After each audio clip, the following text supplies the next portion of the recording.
My name is Rachel Simic, and I have been a member at Resurrection since 2013. I joined when Grace was 1, and we were looking for a new church home for her and our families, along with my brother and his family.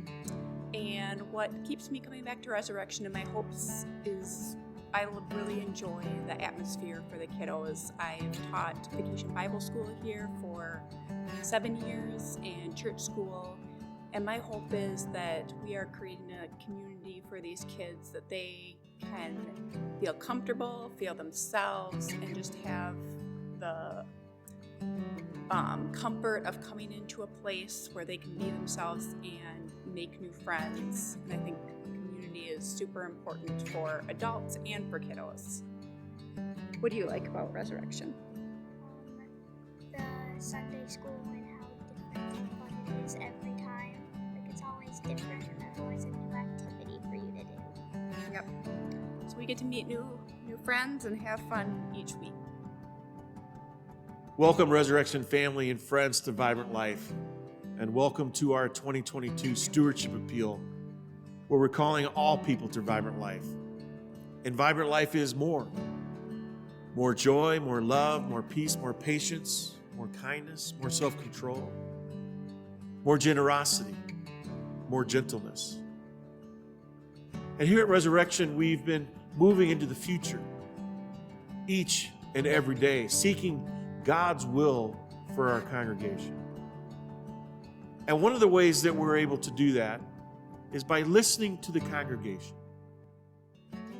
This past spring, we were able to gather over 50 family units, and over weeks and months, the spring and into the summer, we were able to hear what their hopes and dreams were for Resurrection.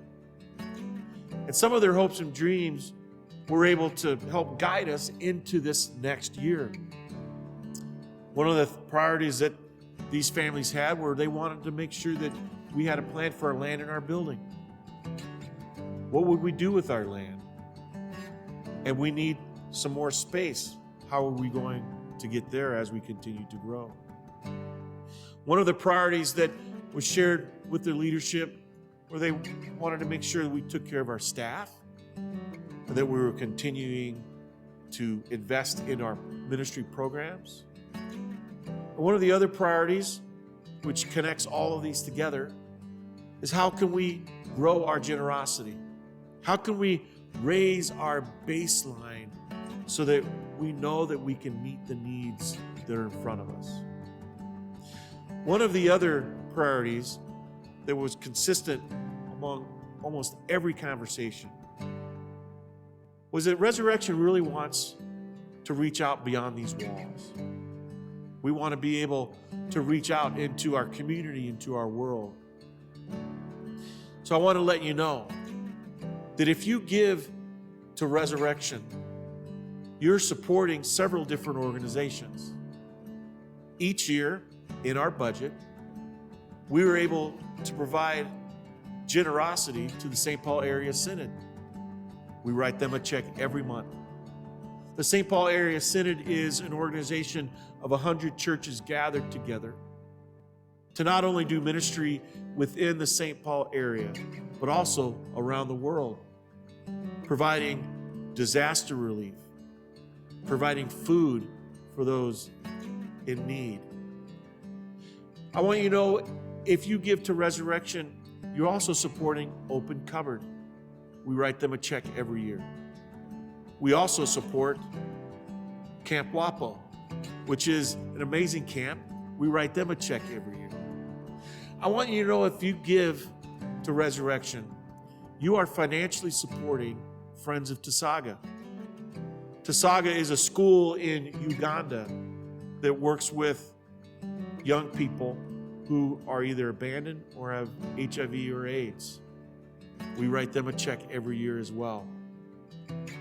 One of the other organizations that we support with our volunteer hours is Hope for the Journey Home. And we sure love to write them a check every year too. So there are lots of opportunities for us to grow in our generosity, not just for ourselves, but for out there in the world, reaching out beyond ourselves. It's an amazing gift that we're able to give. But one of the other priorities, we're reaching out beyond ourselves into the community to invite those who don't have a relationship with Christ, or who maybe have been hurt by the church, or maybe haven't been able to connect or find a congregation that fits them. We want to be that place. And we especially want to connect with young families. Maybe families that maybe grew up in the church but haven't been at church for a long time, who have young kids, and it's hard to get to church with young kids. It's hard to get to not only Sunday morning, but it's hard to get to other opportunities as well. And we want to be a place you can go to these young families and say, let us help. Let us help you raise your kids. Let us give you space and time and opportunity. And so we would really want to open up our Angel Haven Nursery on Sunday mornings. We want young families to be able to come in, to be able to feel safe and secure knowing that their kids are cared for and that they have an opportunity to take a breath to worship. But we also want to reach out to these young families during the week, providing childcare.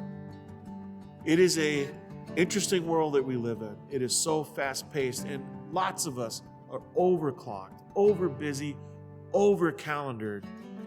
And one of the things that we tend to kind of miss is spending time with our partner, our spouses, instead of just being taxi drivers and driving all over the place. We want to be a church that says, bring your kids. Bring your kids to us on a Friday evening. You guys go out with your spouse and your partner. You go out and you reconnect with one another. That's vibrant life. Or go out with other couples here at Resurrection. Or come into a laugh event. Bring your kids. You're able to get them into our childcare, safe and secure, so that you can have adult relationships and connect. That's vibrant life. And that's what we want to invite all of us into. And how are we going to do that? Well, we do need to grow our baseline. Currently, at the moment, we have 187 givers here at Resurrection. We would like to increase that. We'd like to increase that to 201 givers here at Resurrection.